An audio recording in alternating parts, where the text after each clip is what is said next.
것입니다. 아니, 아직 만약에 안 보셨다면 그냥 검색을 해보시면 보실 수 있습니다. 혹시 다른 주위에 있는 분들한테 꼭 그냥 그분들이 디스크나 이렇게 DVD가 있으면 꼭 보시기 바랍니다. 영화에서는 뭐 직접 그 장면은 나오지 않지만 이순신 장군이 모함을 받아서 3군 수군 통제사에서 자리를 박탈당했습니다. 그리고 그 자리에 대신 원균이라는 사람이 앉았습니다. 원균은 이순신 장군이 만들어 놓았던 그 많은 배들이 있었습니다. 그런데 그 배들을 정말 다 이렇게 제대로 사용해 보지도 못하고 그는 칠천량 전투에서 그는 패했습니다. 그리고 배를 겨우 12척만 남겨놓았습니다. 같은 수군이었고 똑같은 그런 무기들을 가지고 있었습니다. 그런데 총사령관이 이순신 장군이 아니니까 이순신과 같은 전략이 없으니까 패배하고 말았습니다. 그런데 이순신은 정말 그 겨우 12척의 배를 가지고도 300척이나 되는 적들과 싸워서 이겼습니다. 같은 수군입니다. 그런데 무기는 원균이 갖고 있을 때보다 더 형편이 없었습니다. 그럼에도 불구하고 사령관이 이순신이니까 그리고 질 수밖에 없는 상황에서도 그는 승리를 하게 되었습니다. 환경이 중요한 것이 아니라 그 환경은 어떤 사람이 있느냐에 따라서 달라지는 것을 보게 됩니다. 느헤미야에게도 마찬가지였습니다. 성전 건축이 이제 끝났습니다. 그리고 드디어 이제 성벽에 문을 달았습니다. 지난 52일 동안 열심히 일을 했습니다. 방해하는 세력들도 있었습니다. 외부에 산발락과 도비아와 같이 밖에서 정말 방해하는 사람들이 있었습니다. 그리고 이제 또 안에서 내부적으로도 함께 성벽을 쌓아가는 사람들 사이에서도 미묘한 그런 갈등이 있었습니다. 거기에 대해서 외부의 적과 내부의 적이 둘이 이제 합쳐서 힘들게 할 때도 있었습니다. 정말 이들로 인해서 상황이 어떻게 될지 몰라 그들은 잠도 제대로 자지 못하고 정말 칼을 차고 동시에 성벽도 쌓아야 했습니다. 이렇게 힘든 수고를 다 하고 나서 이제 드디어 성벽이 완공이 되었습니다. 얼마나 기쁘겠습니까? 52일이라는 짧은 기간에 그들을 완공을 했습니다. 만약에 저희들이 교회가 이제 건축을 했다고 칩시다. 정말 건물을 아주 잘 지었습니다. 여러 가지 힘든 상황도 있었지만 그 상황을 다 극복을 하고 건축을 끝냈습니다. 그러면 보통 교회에서 제일 먼저 무엇을 하겠습니까? 일반적으로 데디케이션 서비스를 할 것입니다.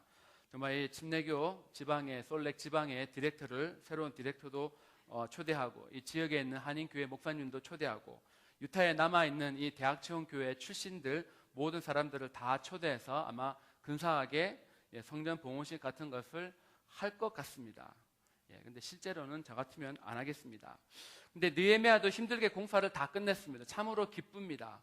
그리고 반대하던 세력들 앞에서 이제 보란 듯이 너희들이 아무리 방해를 해도 하나님의 일은 하나님이 하신다라는 것을 보여주기 위해서라도 최소한 이 데디케이션 서비스는 지금 이 7장 정도에 되면 할 것 같았습니다. 그런데 지금 하지 않고 나중에 12장에 가보시면 12장에서 봉헌을 하는 장면이 나옵니다. 왜냐 그러면 일이 지금 다 끝났다고 좋아하지 않았습니다. 왜냐 그러면 성벽을 완공하는 것보다 더 중요한 것이 남아 있었기 때문입니다. 결혼하는 부부에게 남들이 보란 듯이 하는 그런 근사한 결혼식보다 결혼 생활이 더 중요한 것입니다. 아이를 임신해서 10개월 동안 뱃속에서 이제 엄마들이 정말 태교를 열심히 하는 것보다 더 중요한 것은 아이가 태어나고 난 이후에 아이를 실제로 키우는 것입니다. 성벽 공사가 52일이라는 아주 짧은 기간에 정말 끝이 났습니다. 그런데 그것보다 더 중요한 것은 성벽을 세우는 것보다 더 중요한 것은 그 세운 성벽을 지키는 것입니다. 그리고 그 지키는 것은 환경이 아니라 사람이 하는 것입니다. 그래서 느헤미야가 제일 먼저 한 일과 제일 먼저 찾은 사람은 바로 문지기와 노래하는 사람과 레위 사람들이었습니다. 성벽이 완공되었지만 사실 이 예루살렘 성 안에는 사람이 많이 살지 않았다고 합니다. 사람이 살려면 많은 집들이 있어야 되는데 제일 먼저 거기에 예루살렘으로 돌아간 사람들이 제일 먼저 지은 것은 예루살렘 성전이었고 그 다음에 성벽을 건축하다가 말았습니다. 그 건물 공사를 먼저 하다 보니 사람이 살 그런 그 집을 짓는 그런 여유가 없었습니다. 아무리 그래 사람이 없다고 해도 그런데 누군가는 그 일을 감당해야만 했습니다. 그래서 옛날에 성전의 문을 지키던 사람들을 성벽 문을 지키는 사람으로 세웠습니다. 방해하는 그 세력들이 물러난 것이 아니라 지금 잠시 휴전과 같이 일을 안 하고 있는 뿐이지 언제 어느 때 쳐들어올지 모르기 때문입니다. 특별히 이들이 정말 요 주위로 지정한 인물들이 있습니다. 나중에 13장에 보면 안식일에 장사를 하려고 성전 안으로 들어오려는 사람들이 있었습니다. 특별히 그 사람들을 느헤미야는 못 들어오게 막았습니다. 문지기들이 하는 일은 돌격 앞으로라고 하면서 전쟁을 하려 오는 그런 사람들 뿐만 아니라 특별히 정말 이렇게 전쟁하러 오는 사람은 아니지만 평화스럽게 보이지만 그 안에 장사하는 사람들을 못 들어오게 했습니다. 특별히 안식일 날에는 들어오지 못하게 막았습니다. 안식일 날 지금 제사를 드리려고 이 사람들이 갔는데 정말 내일부터 이거 지금 오늘 바이원 게런 프리 세일이야. 한 박스 사면 한 박스 줄게. 지금 오늘 50% 오프야. 라고 그렇게 정말 이렇게 현실적인 문제로 정말 유혹을 합니다. 거기에 누가 잘 안 넘어가겠습니까? 똑같은 물건을 오늘 사면 내일 사는 것보다 2배로 살 수 있는데 누가 그 유혹을 정말 마다하겠습니까? 현실과 적당히 타협하며 살라고 꼬드기는 사람을 아예 교회 안에 성전 안에 못 들어오게 했습니다. 사람들은 일반적으로 한꺼번에 잘 무너지지 않습니다. 특별히 신앙적으로 사람들은 한꺼번에 타락하지 않습니다. 서서히 무너집니다. 바늘 도둑이 소도둑이 됩니다. 가랑비에 옷이 젖습니다. 마약에 중독된 사람들도 처음부터 아주 센 마약은 하지 않는다고 합니다. 딜러들도 잘 압니다. 딜러들도 처음에 줄 때는 아주 조그만 양을 아주 싸게 팝니다.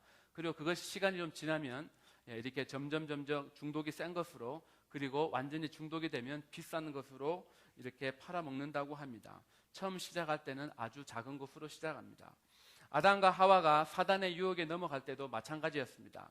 아담과 하와는 저희들과는 달랐습니다. 그들은 처음 창조될 때 완전한 상태, 죄가 없는 상태로 그들은 그들은 창조되었습니다. 그런데 어느 날 사단이 뱀의 모양을 하고 나가서 유혹을 합니다. 처음부터 저 선악과를 먹어라고 했으면 아마 그들은 저 하나님이 먹지 마라 그래서 하라고 안 먹었을 것입니다. 그런데 어떻게 했습니까? 하나님이 정말로 동산에 있는 모든 나무 열매를 먹지 말라고 하더냐라고 질문을 하나 했습니다. 그런데 모든이라고 이렇게 살짝 한번 꼬았습니다. 또 의심을 던져주었습니다. 그런데 여자가 이야기합니다. 그거 다 먹을 수 있는데 선악을 알게 하는 나무의 과일은 먹으면 안 돼라고 하니까 뱀이 또 뭐라 그랬습니까? 그거 먹는다고 안 죽는다. 하나님이 너희들 그거 먹으면 하나님과 같이 될까봐 못 먹으라고 한 거야 라고 그럴싸하게 정말 대답을 했습니다. 그러고 나서 그 여자가 다시 한번 그 나무를 쳐다봤습니다. 아침에도 분명히 봤을 나무고 어제도 봤고 여자가 만들려고 난 이후에 계속 본 나무인데 그전에는 그런 생각이 안 들었는데 지금은 그 마귀가 한 말을 듣고 그 나무를 보니까 먹음직스럽고 보암직스럽고 지혜롭게 할 만큼 탐스러워서 먹었다는 것입니다. 죄가 어떻게 들어오는지 너무나 잘 보여줍니다. 죄의 시작은 처음부터는 작은 의심과 유혹으로부터 들어와서 결국에는 사망으로 이르게 합니다. 저희들의 신앙생활도 마찬가지입니다. 처음부터 신앙생활을 정말 잘한 사람이 한꺼번에 하루아침에 무너지는 일은 별로 없습니다. 저도 살면서 거의 보지 못했습니다. 아주 작은 것부터 시작합니다. 상황이 있어서 처음에는 주일 한 번, 2번 빠지게 됩니다. 아주 급한 일이 있어서 빠집니다. 한두 번 빠져보니 별로 이렇게 나쁘지도 않습니다. 그 다음에 이제 기도회를 빠집니다. 성경도 하루에 한 장씩 꾸준히 읽습니다. 읽다가 이제 시험 기간이라서 바쁩니다. 회사가 너무 바쁩니다. 집에 갔다 오니까 일하고 오니까 너무나 피곤해서 또 어떤 때는 휴가를 갑니다. 휴가를 가니까 모든 것으로부터 자유한다. 그래서 기도와 성경 읽기도 다 이렇게 은근슬쩍 빼먹습니다. 요즘처럼 테크놀로지가 발달된 시대는 더더욱 신앙을 지키기가 쉽지가 않습니다. 언제든지 원하기만 하면 어디서든지 손바닥 안에서 내가 원하는 드라마를 볼 수가 있습니다. 내가 원하는 게임도 할 수가 있고 음악도 들을 수가 있습니다. 그래서 신앙생활을 요즘은 정말 마음 독하게 먹지 않으면 하기 쉽지 않은 시대에 저희들 살아갑니다. 정말 이렇게 신앙을 잃어버리는 것도 조금씩 천천히 까먹게 됩니다. 사단은 처음부터 너 이제 교회 가지 마. 너 이제 기도도 하지 말고 너 이제 성경책도 읽지 마라고 하지 않습니다. 작은 것부터 시작을 합니다. 사람을 의심하게 만들고 신앙생활 하는 것 자체에 몇 번 빠진다고 큰 대수가 있나 라면서 정말 조그마한 것부터 사단은 우리의 신앙을 무너지게 합니다. 안식일에 하나님께 제사를 드려야 되는데 장사하는 사람들이 와서 물건을 가지고 정말 와서 이거 필요하지라면서 정말 제사를 드리려 하는 사람들의 마음을 조금씩 빼앗았습니다. 느헤미야는 그것을 알았습니다. 그래서 특별히 성문을 출입하는 사람들을 관리하기 위해서 문지기를 세웠습니다. 그리고 나서 하나님을 정말 찬양하는 사람을 세웁니다. 말씀을 가진 레위인도 세웠습니다.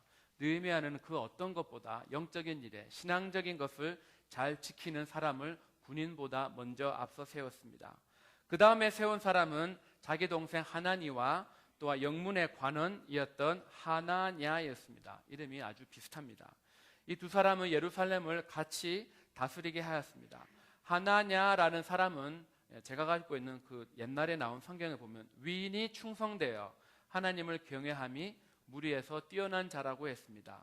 요즘 나온 개역 개정은 하나냐는 충성스러운 사람이요 라고 번역을 했습니다. 표준 세번역에는 좀 더 원어에 가까운 그냥 번역을 합니다. 하나냐는 진실한 사람이고 남다르게 하나님을 두려워하는 사람이었다라고 합니다. 충성스러운 사람, 진실한 사람을 세웠다는 것입니다. 비즈니스 특성상 캐시를 많이 다루는 그런 비즈니스들이 있습니다. 뭐 체캐싱 하는 사람들도 있고, 특별히 리크스토어나 이렇게 저소득층 지역에서 이 땅 노동자들이 받는 그런 사람들이 많은 지역에서 장사하는 사람들은 더더욱 그렇습니다. 그런데 주인이 어쩔 수 없이 특별히 이렇게 자리를 비운다거나 휴가를 가야 되는, 그리고 어디 출장을 가야 되는 그런 상황이 있습니다. 그때 많은 직원들이 있다 그러면 그 많은 캐시를 누구에게 부탁을 하겠습니까? 저같이 이렇게 착하게 생긴 사람이겠습니까? 아니면 재미있게 생기고, 아니면 정말 이렇게 도둑으로부터 잘 지킬 수 있는 그런 신체 건강한 싸움 잘하는 사람에게 부탁하겠습니까? 아니면 똑똑한 사람에게 부탁을 하겠습니까? 제가 주인이라면 페이스풀한 사람, 신실한 사람에게 맡길 것입니다. 충성된 사람에게 맡길 것입니다. 충성이라는 것은 주인이 있으나 없으나 자기 일을 주인이 없을 때에도 있는 것과 같이 똑같이 하는 사람을 말합니다.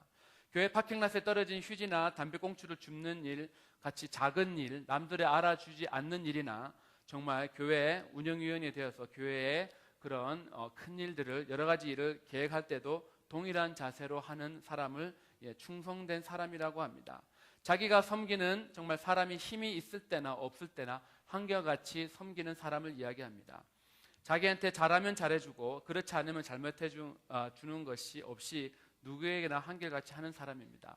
지나가는 여담이지만 전두환 대통령 밑에서 정말 섬기던 장세동이라는 사람이 있었습니다. 그 사람도 한 일이 아주 죄질이 나빠서 감옥에 들어갔다 왔습니다. 전두환이라는 사람은 감옥에 가지 않았지만 그 사람은 전두환이 한 일을 자기가 했다고 다 뒤집어 쓰고 갔다 왔습니다.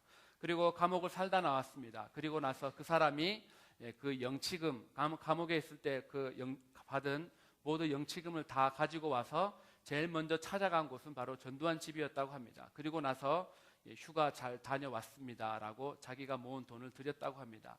광주 시민들에게서 볼 때는 아주 나쁜 사람이지만 전두환이라는 사람 입장에서 볼 때는 그만큼 충성스러운 사람이 없습니다.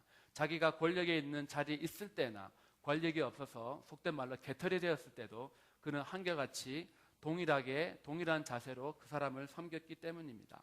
바로 그런 모습을 보고 신실하다, 페이스풀하다, 충성스럽다라고 이야기합니다. 하나냐가 바로 그런 사람이었습니다. 또 이 하나냐는 하나님을 경외한 사람입니다. 하나님을 경외한다는 것이 뭐 다른 것 아닙니다. 정말 내가 어떤 말을 할 때나 어떤 생각을 할 때나 행동을 할 때 바로 하나님이 지금 바로 내 눈앞에서 빤히 나를 쳐다보시면서 쳐다보고 있는 것을 인식하며 생각하고 말하고 행동하는 것을 경외한다고 이야기합니다. 그의 삶의 태도가 하나님을 경외하는 자세가 아주 컸다고 성경은 기록합니다. 이런 문지기들, 그리고 노래하는 사람들, 레위 사람들, 하냐냐와 하냐니와 같은 이들은 힘든 상황에서도 그들은 믿음을 지켜왔고 하나님으로 살아왔습니다. 그래서 느헤미야가 그 사람들을 놓치지 않고 그 적소적소의 자리에 앉혔습니다. 그럼 어떻게 이 사람들은 정말 힘든 상황 속에서도 그들의 믿음을 지키며 살아올 수 있었습니까?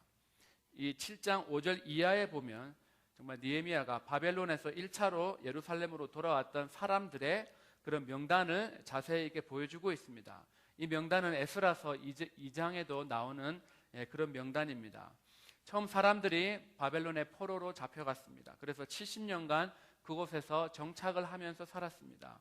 그 사람들 중에 정말 다시 예루살렘으로 돌아와서 이제 그 예루살렘에 있는 무너진 성전을 건축할 사람라고 찾았을 때 발런티어에서 간 사람들이었습니다. 포로 1세대로서 온갖 수모를 다 겪으면서 살았습니다. 얼마나 악착같이 살았겠습니까? 만약 일제강점기 시대에 정말 한국에서 일본으로 포로는 아니지만 잡혀간 사람이 있다고 칩시다. 지금 제일동포는 지금도 자유스러운 지금도 차별을 받고 살아가는데 그 당시에는 얼마나 차별을 받았고 살았겠습니까? 바로 그 시대에 살았던 사람들입니다. 그 사람들이 할 수 있는 일이 무엇이 있었겠습니까? 무슨 짭도 좋은 짭이 있었겠습니까? 그렇지 않았을 것입니다. 그런데 어떻게 모았는지 그들은 차곡차곡 먹을 거 안 먹고 입을 거 안 입고 그는 정말 돈을 모았습니다. 나중에 다시 설명드리겠지만 금으로 된 동전을 엄청나게 많이 모았습니다. 꼭 우리 이민 1세대를 보는 것 같습니다. 70년대 이후에 미국으로 많은 이민들을 왔습니다. 저희 큰 이모 가정도 71년도에 이민을 왔습니다. 그때 단돈 제가 이모부한테 듣기로 200불 갖고 이민 가방 몇 개와 아무것도 모르고 삶에는 도움이 안 되는 그런 부양을 해야 되는 어린 아이들 4명을 데리고 왔다고 합니다.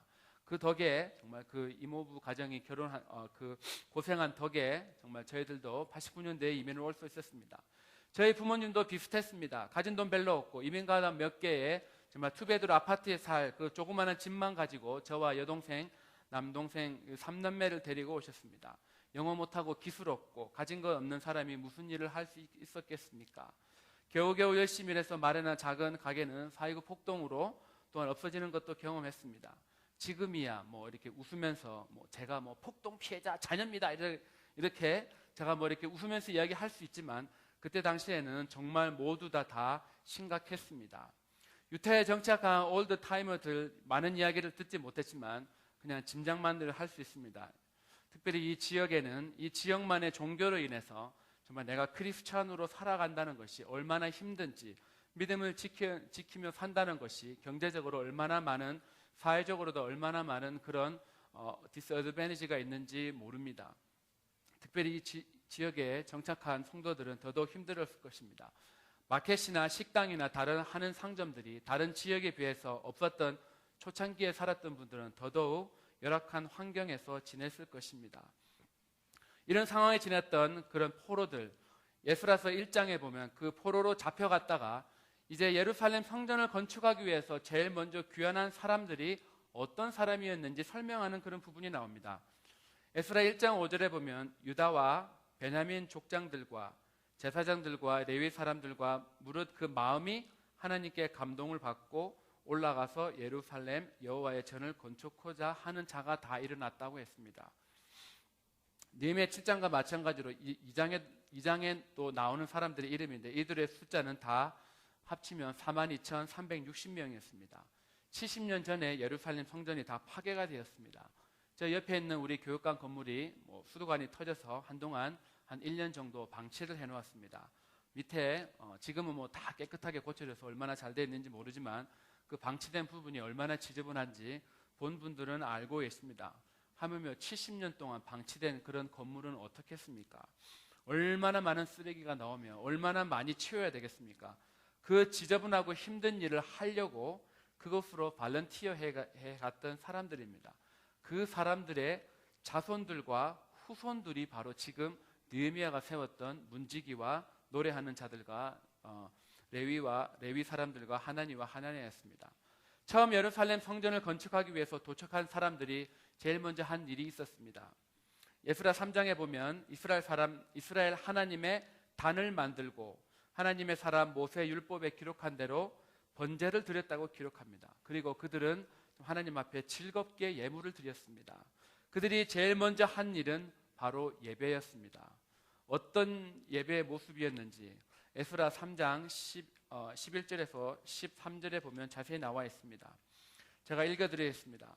서로 찬송가를 화답하며 여호와께 감사하여 가로되 주는 지선하심으로 그 인자하심이 이스라엘에게 영원하시도다 하니 모든 백성이 여호와의 전 지대가 노임을 보고 여호와를 찬송하며 큰 소리로 즐거이 부르며 제사장들과 레위 사람들과 족장들 중에 여러 노인은 첫 성전을 보았고 고로 이제 이 전 지대 노임을 보고 대성통곡하며 여러 사람은 기뻐하여 즐거이 부르니 백성들의 크게 외치는 소리가 멀리 들리므로 즐거이 부르는 소리와 통곡하는 소리를 백성들이 분변치 못하였느니라 라고 기록하고 있습니다. 정말 서로 찬송가를 불렀습니다. 큰 소리로 불렀습니다. 그 중에 나이 많은 신앙의 선배들은 처음 지어진 성전을 보았던 그 사람들은 무너진 그런 성전의 기초가 이제 놓여지는 것 다시 보고 너무나 감격해서 정말 대성통곡했다고 했습니다. 또 나머지 사람들은 오히려 기쁨의 큰 소리를 질렀습니다. 통곡 소리와 기쁨의 이 함성이 합쳐져서 정말 멀리서도 들렸다고 합니다. 그런데 정말 얼마나 그 소리가 컸는지 그 두 소리를 잘 분별하지 못했다고 합니다. 정말 하나님의 임재 앞에 서면, 정말 저희들이 하나님 앞에 나아가면 나 같은 사람도 하나님의 자녀를 삼으신 것이 너무나 감사해서, 나 같은 죄인도 살려주시는 하나님이 너무나 감사해서 통곡의 울음이 나옵니다. 그리고 세상이 줄 수 없는 그런 기쁨을 가지게 됩니다. 저희 교회에 드려지는 매주 예배가 이런 통곡과 기쁨의 예배가 있는 예배가 되길 소원합니다. 이럴 때는 또 이렇게 크게 한번 아멘 한번 해주시면 좋겠는데, 정말 우리 교회가 매 예배 때마다 하나님께서 주시는 그런 통곡의 울음과 세상이 줄 수 없는 감사의 기쁨이 넘치는 예배가 되길 소원합니다. 아멘. 정말 이 사람들은 다 하나님의 감동을 받은 사람들이었습니다. 감동을 받았다는 표현을 제일 많이 합니다. 뭐 드라마를 보고 뭐 감동받았다 이라고 이야기하는데, 뭐 눈물을 흘리다가 감동이 아니라 이 감동을 받았다는 단어는 눈뜨다, 분발하다, 각성하다라는 그런 단어에서 나왔습니다. 현실에 보니까 눈이 확 이렇게 띄어졌습니다. 현실을 보니까 내가 정말 분발해야 되겠구나 라는 생각을 한 사람입니다. 내가 지금 이 돌아가는 상황을 보니까 그냥 내가 너무나 무심했구나 라고 그것이 깨달아지면 그것을 하나님이 감동을 주셨다라고 하는 것입니다. 내가 세워야 되는 공동체, 내가 속한 공동체의 일에 외면하지 않고 무관심하지 않는 것이 하나님의 감동을 받았다는 것입니다.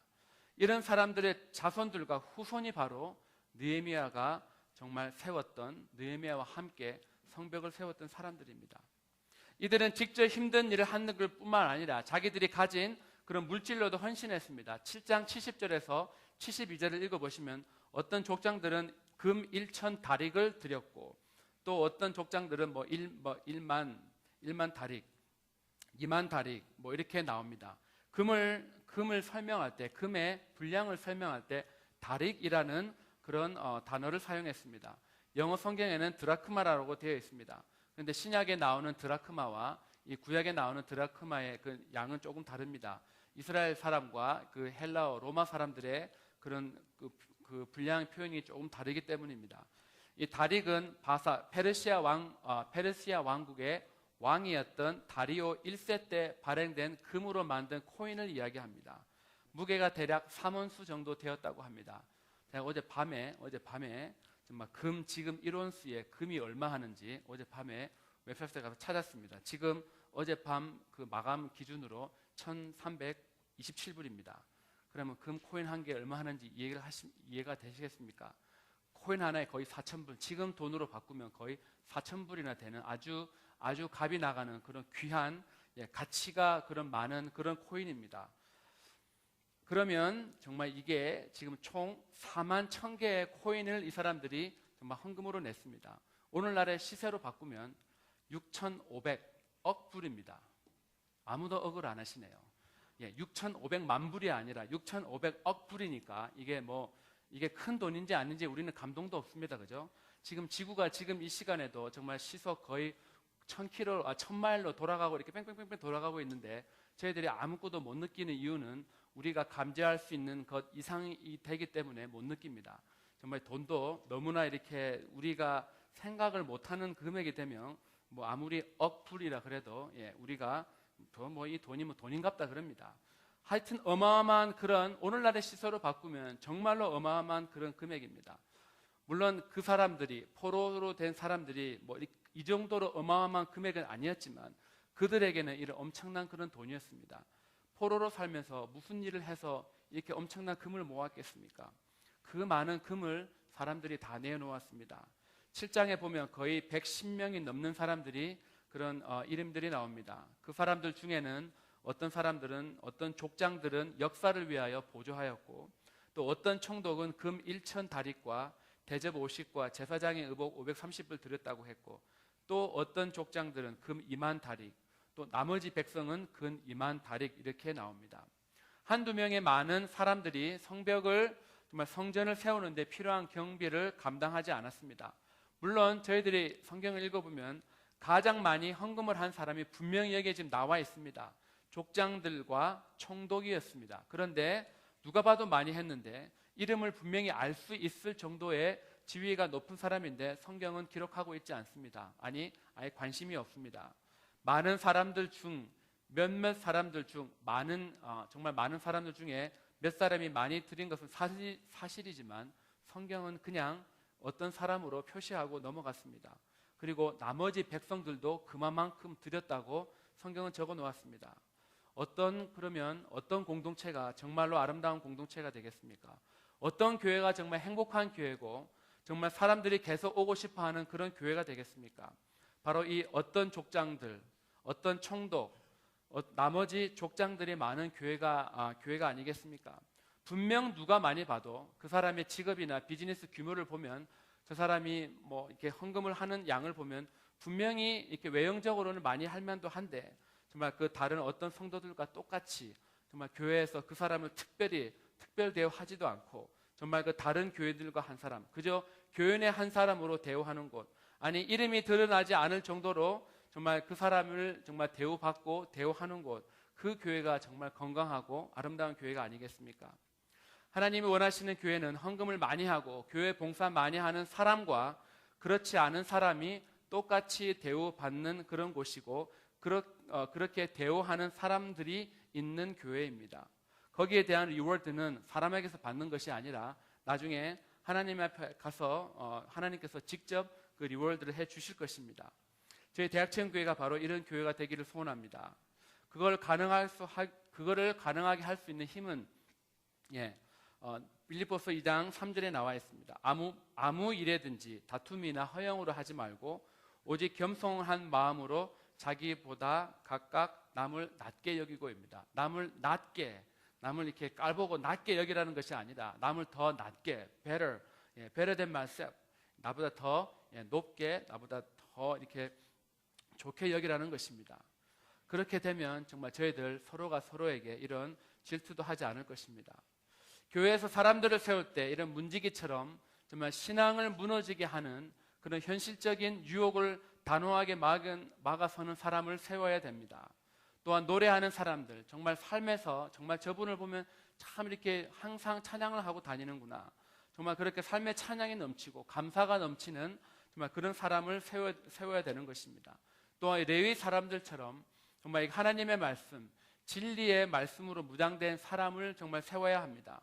하나님의 율법과 규례들을 잘 알고 다른 사람을 가르칠 정도의 그런 수준의 사람을 지도자로, 리더로 세워야 합니다.